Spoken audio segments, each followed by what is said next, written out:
Alright, I wanted to share with you another battle I've been going through. I always share my battles with you, but I do it because I think we all go through similar battles, and I want to help people through my own experiences and the tough things I've gone through, so that hopefully from teaching it, after learning it, then once you've learned it, you can teach it. That helps you learn it more, and it can help someone else who hasn't learned it yet. And this is something I'm still learning, something I'm still really working on. This is something I find very hard.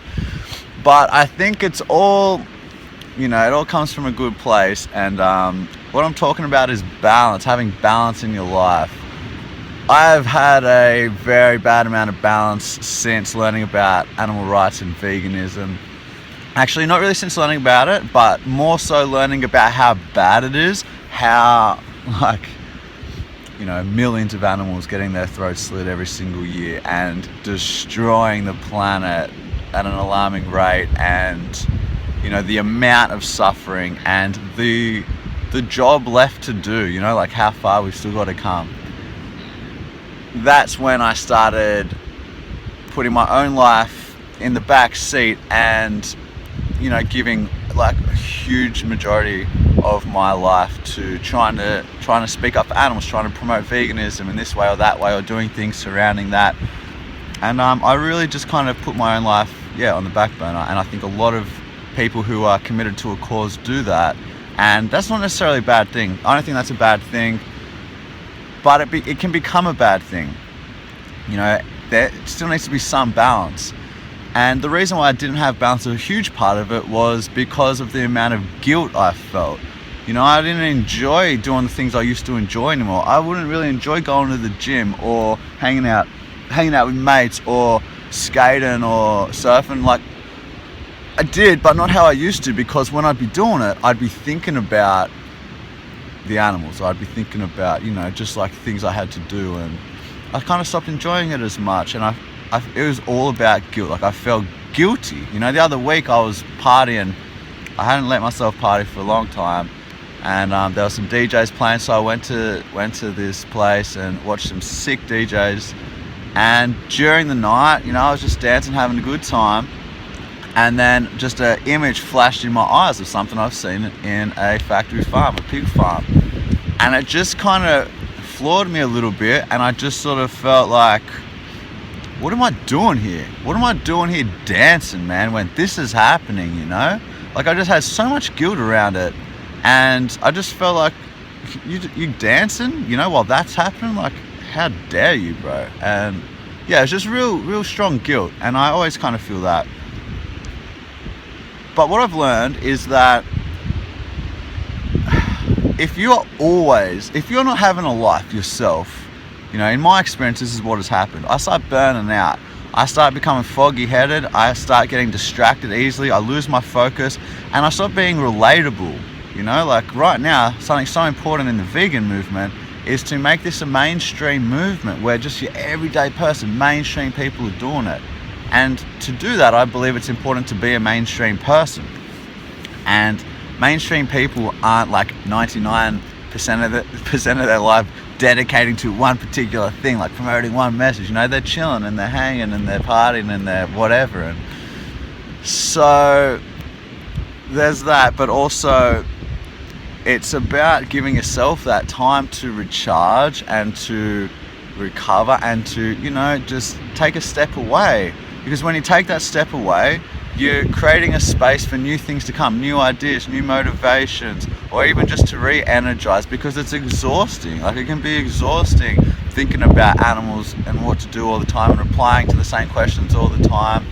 And, images of suffering and violence and cruelty, it can get to you. You need to step out away from that every now and then. Fair enough, if you've just got something 6 months and it'll be accomplished, go hard, make it happen. But this isn't a 6-month task. This could be a lifelong task, a lifelong mission for vegan activists. Who knows? Could be many lifetimes. It could be a few decades. I don't know. You don't know what's going to happen, but it ain't ending very soon. So you need to look after yourself, realizing that if you're in it for the long haul, if you just don't want to be a 3-year activist or something, which is where I'm at now, you need to start respecting yourself enough to step away And you know, you're allowed to do that. If you're working hard workers deserve a break. So give yourself that time, respect yourself, and go and enjoy something. You know, do the things you enjoy because you deserve it. And in the end, it's going to help you more anyway. And that's what I've realized. Like lately, I've been really forcing myself to get some balance. You know, get off my phone more. And you know, like today I was chilling on the beach, which I don't just usually chill on the beach much these days, very rarely. And if I do, usually I'm reading like a book on veganism or health or like something. And I chilled for a little bit today. So you're allowed to do that. You're allowed to have a life, and you should have a life, because in the end, it's going to help you be better for your cause anyway. It's the best of both worlds. When you're always working, you burn out and you're not as effective, and you know, you start to feel kind of bad and like negative and that. No matter what you do, if you're giving all your time to one thing, like that's, in my experience, that's bound to happen. You get the best of both worlds. You get to enjoy your life, you get to do those things. Don't feel guilty about it, because that's what you're doing to be better for your cause. Don't feel guilty about it. And like, immerse yourself in it. You go for a surf, or you go for a skate, or you go dancing or something. Be there, enjoy it. Like, that's what you need. There's no point going there and just thinking about your thing the whole time and then leaving. You didn't even recharge, or you know, like, get off your chest. Don't feel guilty about doing that. It's the best thing for you, and if it's the best thing for you, it means it's the best thing for the cause. It's the best thing for, in my case, the animals, because it helps me be a better me, and when I'm a better me, I can be a better advocate and a better activist. So yeah, man, don't feel guilty, you know. It's hard, but you just got to remember that the best thing for animals is to live your life and enjoy your life, and you shouldn't feel guilty about that, you know. A lot of us are doing as much as we can, and that's something to be proud of. And like I said, every hard worker deserves a rest. So yeah, give yourself the time you need. And in my experience, and what I've found, is that when I come back to getting back to work, I am just way better and way more into it and way more focused and dedicated. I'm sure the animals would prefer that I go enjoy myself and come back and be like that than be some burned out, angry, negative, exhausted activist. That guy not going to help anyone. So anyway, don't feel guilty.